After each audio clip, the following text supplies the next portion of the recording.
We are standing at the Clough Preserve parking lot along Farm to Market Road.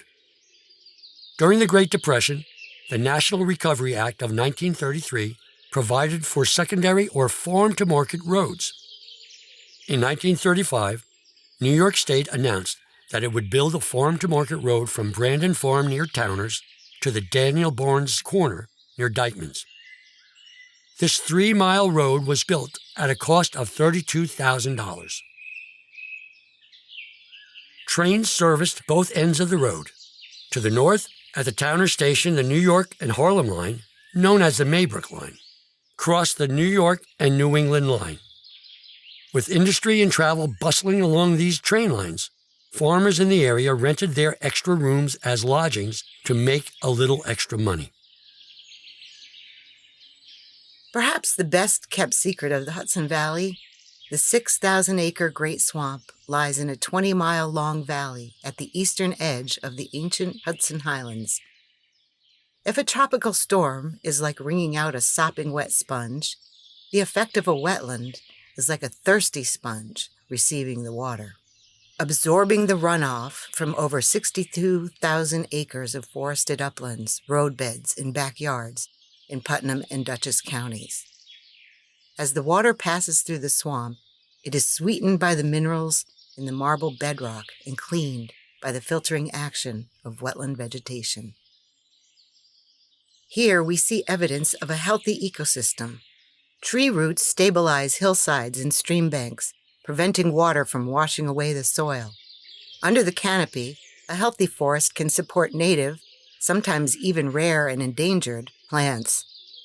A rare species of frog, the Atlantic coast leopard frog, was identified near here about 20 years ago, and the amphibians share the habitat with bear, bobcat, fisher, otter, and mink. It's almost hard to imagine that this beautiful sanctuary lies less than 60 miles north of New York City. We are looking at a section of wetland called a shrub swamp. Besides water-loving shrubs, these cattails are one of the wetland plants that provide shelter and food for wildlife, but also help slow the flow of water down and clean it.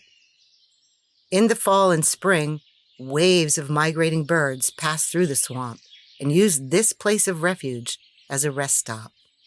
On a good night, observers have counted over 4,000 migrating ducks, including wood, black, mallard, and teal near here.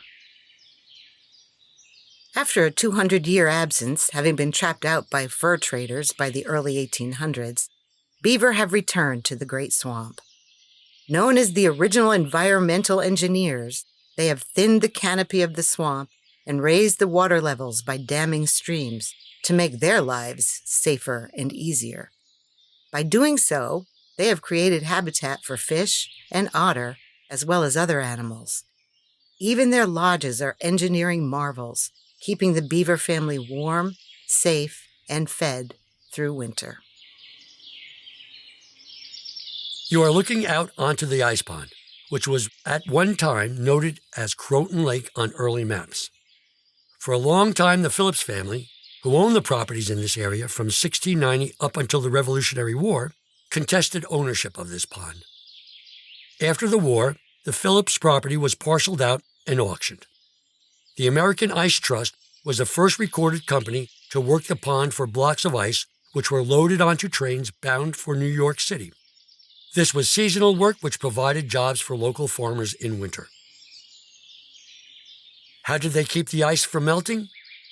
Workers cut and piled ice blocks in winter and early spring in ice houses.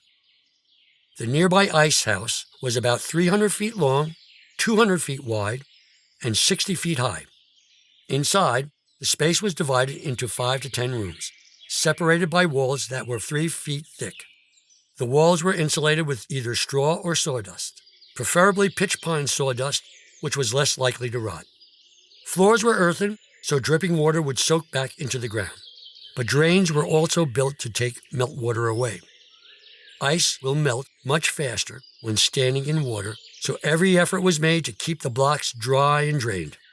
Ice houses in this region were bought up and consolidated by the Knickerbocker Ice Company, who acquired this pond sometime in the 1850s.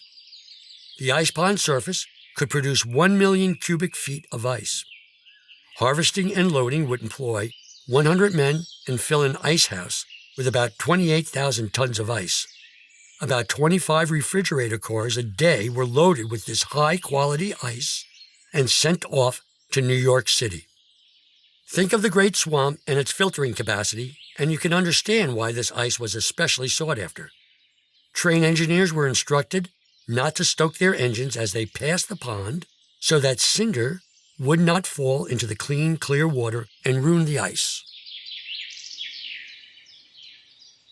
This project was made possible with funding from the Hudson River Valley Greenway, with special thanks to the Putnam County Historian's Office.